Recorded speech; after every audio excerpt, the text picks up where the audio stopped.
So let's start on the chapter 1, Jonathan, Hacker's Journal, kept in shorthand. 3rd May, with twist. Left Munich at 8:35 p.m. on 1st May, arriving at Vienna early next morning. Should have arrived at 6:46, but train was an hour late. Budapest seems a wonderful place, from the glimpse which I got of it from the train and the little I could walk through the streets. I feared to go very far from the station, as we had arrived late and would start as near the correct time as possible.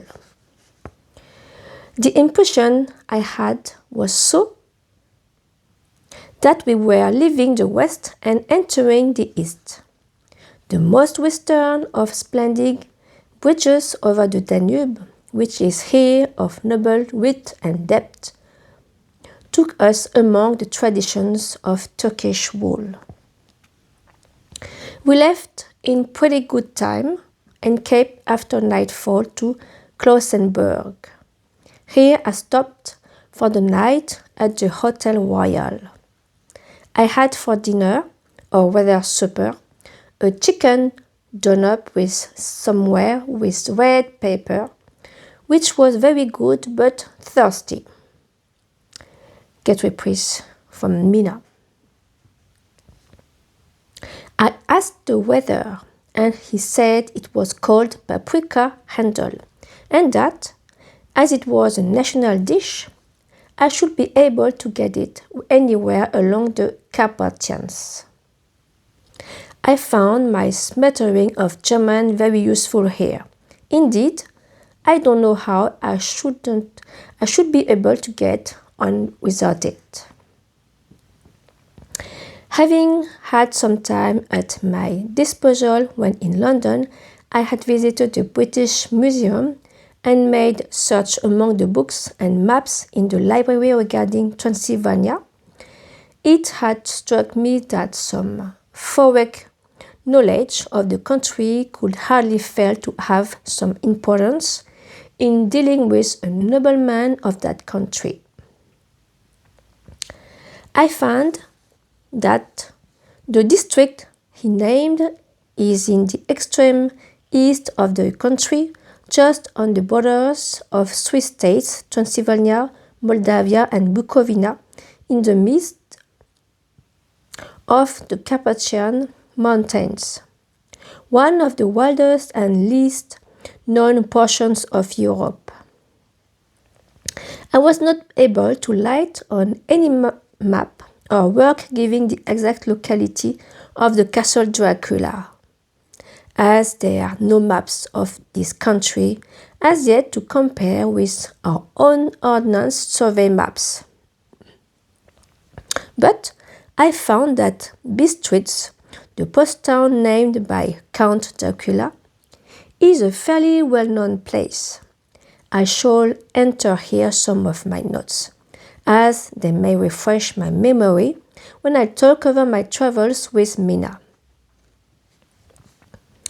In the population of Transylvania, there are 4 distinct nationalities, Saxons in the south and mixed with them the Wallach, who are the descendants of the Dacians, Magyars in the west and Zelkelis in the east and north.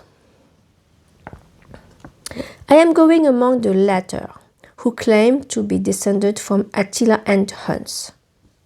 This may be so, for when the Magyar conquered the country in the 11th century, they found the Huns settled in it. I read that every known superstition in the world is gathered into the horseshoe of the Carpathians, as if it were the center of some of imaginative whirlpool. If so, my stay may be very interesting. I must ask the Count all about them. I did not sleep well, though my bed was comfortable enough, for I had all sorts of queer dreams. There was a dog howling all night under my window, which may have had something to do with it, or it may have been the paprika, for I had to drink up all the water in my carafe and was still thirsty. Towards morning, I slept and was wakened by the continuous knocking at my door, so I guess I must have been sleeping soundly then. I had for breakfast more paprika and a sort of porridge of maize flour, which they said was maliga, and eggplant stuffed with force meat, a very excellent dish, which they call impletata. Get receipt for this also. I had to hurry breakfast, for the train started a little before 8, or whether it ought to have done so. For after rushing to the station at 7:30, I had to sit in the carriage for more than an hour before we began to move. It seems to me that the further east you go, the more unpunctual are the trains. What ought there to be in China? A long day we seemed to dawdle through a country which was full of beauty of every kind. Sometimes we saw little towns or castles on the top of steep hills such as we see in old missals. Sometimes we ran by rivers and streams which seemed for the white stony margin on each side of them to be subject to great floods. It takes a lot of water and running strong to sweep the outside edge of a river clear. At every station there were groups of people, sometimes crowds, and in all sorts of attire. Some of them were just like the peasants at home or those I saw coming through France and Germany, with short jackets and round hats and homemade trousers. But others were very picturesque. The women looked pretty, except when you got near them, but they were very clumsy about the waist. They had all full white sleeves of some kind or other, and most of them had big belts with a lot of strips of something fluttering from them like the dresses in the ballet. But of course, there were petticoats under them. The strangest figures we saw were the Slovaks, who were more barbarian than the rest.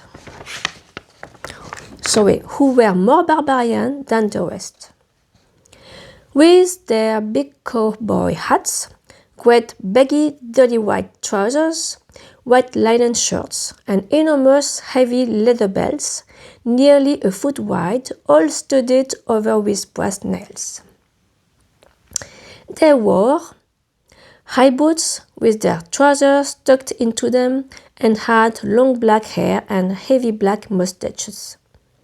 They are very picturesque but do not look prepossessing.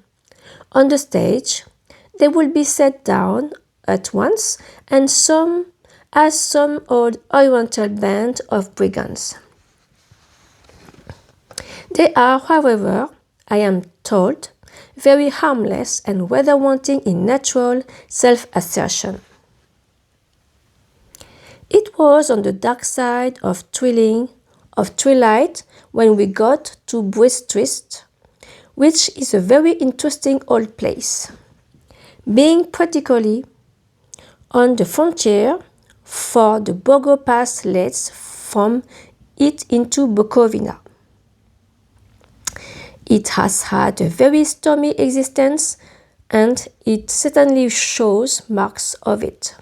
50 years ago, a series of great fires took place, which made terrible havoc on 5 separate occasions, At the very beginning of the 17th century, it underwent a siege of 3 weeks and lost 13,000 people, the casualties of 4 of war, proper being assisted by famine and disease. Count Dracula had directed me to go to the Golden Crown Hotel, which I found. To my great delight, to be thoroughly old-fashioned, for of course I wanted to see all I could of the ways of the country. I was evidently expected, for when I got near the door I faced a cheery-looking elderly woman in the usual peasant dress, white undergarment with long double apron, front and back, of colored, stuff fitting almost too tight for modesty. When I came close, she bowed and said, "The Herr Englishman?" "Yes," I said, "Jonathan Harker." She smiled and gave some message to an elderly man in white shirt sleeves, who had followed her to the door. He went, but immediately returned with a letter. "My friend, welcome to the Carpathians. I am anxiously expecting you. Sleep well tonight. At 3 tomorrow the diligence will start from Bukovina. A place on it is kept for you. At the Bogo Pass my carriage will await you and will bring you to me. I trust that your journey from London has been a happy one and that you will enjoy your stay in my beautiful land. Your friend Dracula." So we stop here.